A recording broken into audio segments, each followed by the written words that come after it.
Hello everyone. Today again we will continue with the chapter Reproduction in Lower and Higher Plants. We have already understood the methods of reproduction, which are of two types, asexual and sexual methods.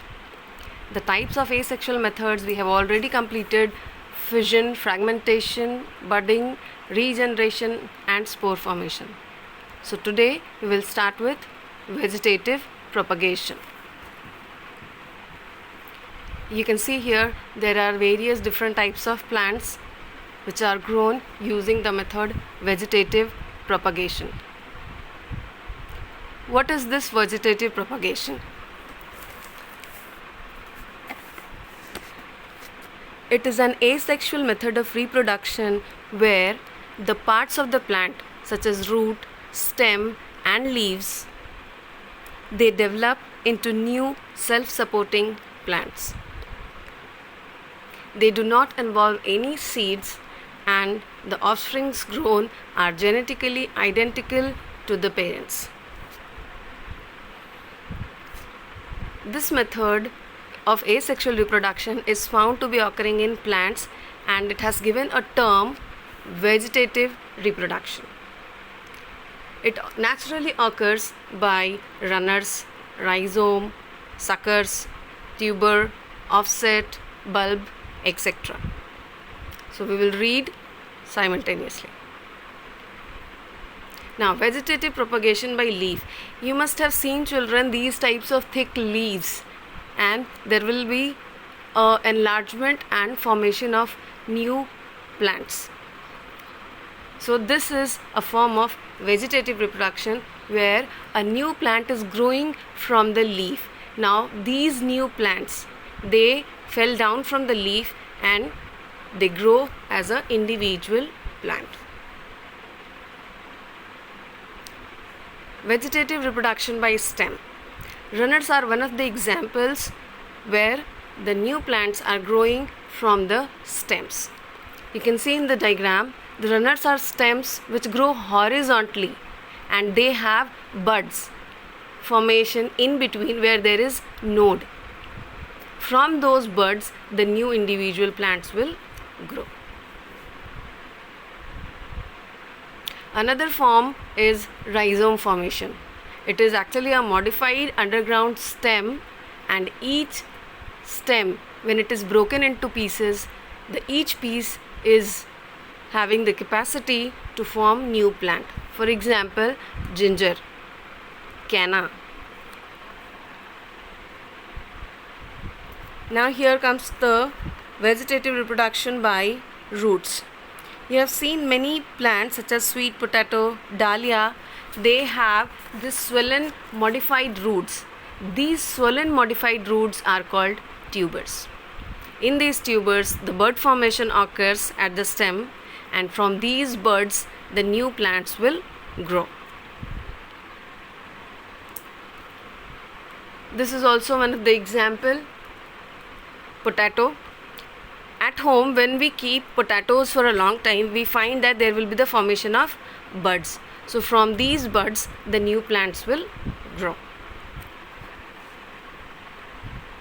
Another form is bulb. Everyone has seen onion and garlic.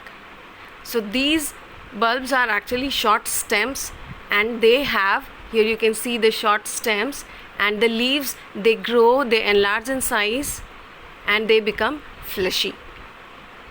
So with these bulbs also, the new plants can form.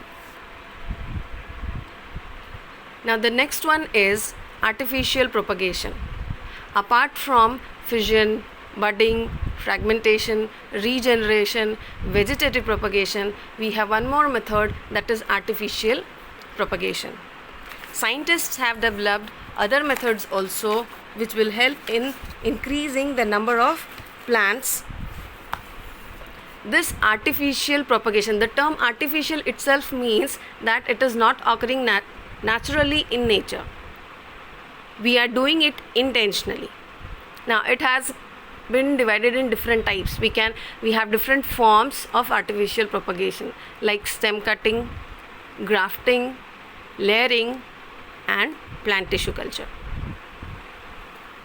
So we'll start with first one, stem cutting.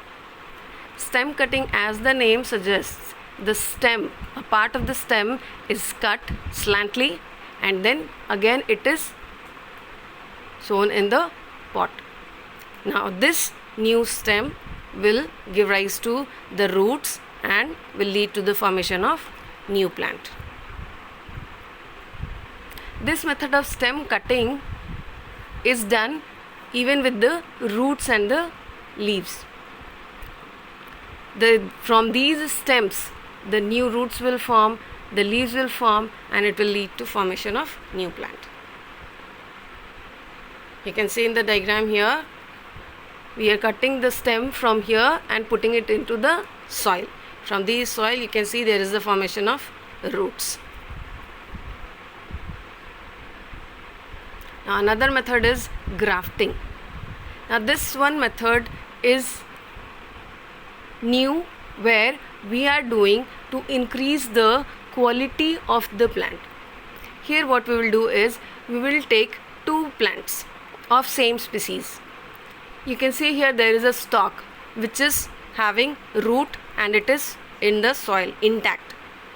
So of the same species, we'll take another part. We will cut the stem and then attach with the stalk. Now the above part which we are taking, the above stem which we are taking from another plant is termed as CN, and the plant which is rooted, which is still in the soil, is known as stalk.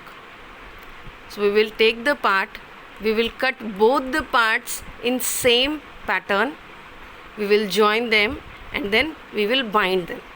This binding helps in preventing infection or any type of detachment or damage from the plant.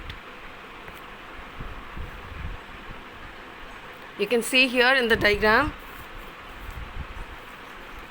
where we are cutting the stalk, and in the same manner we are cutting the CN also, so that they both can attach and we will bind them. Now another form is layering. Now this form of layering is,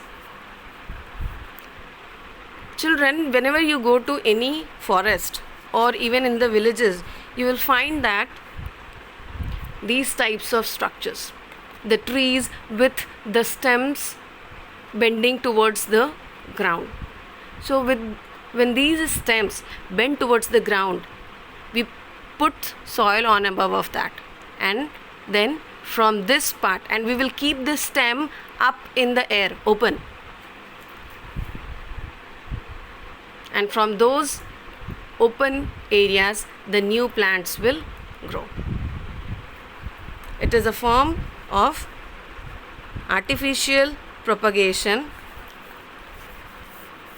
You can find this form of method with various types of plants such as jasmine, strawberry, guava, lemon, even with the China rose. So till then, read the chapter, watch the video, be safe and be healthy. Thank you.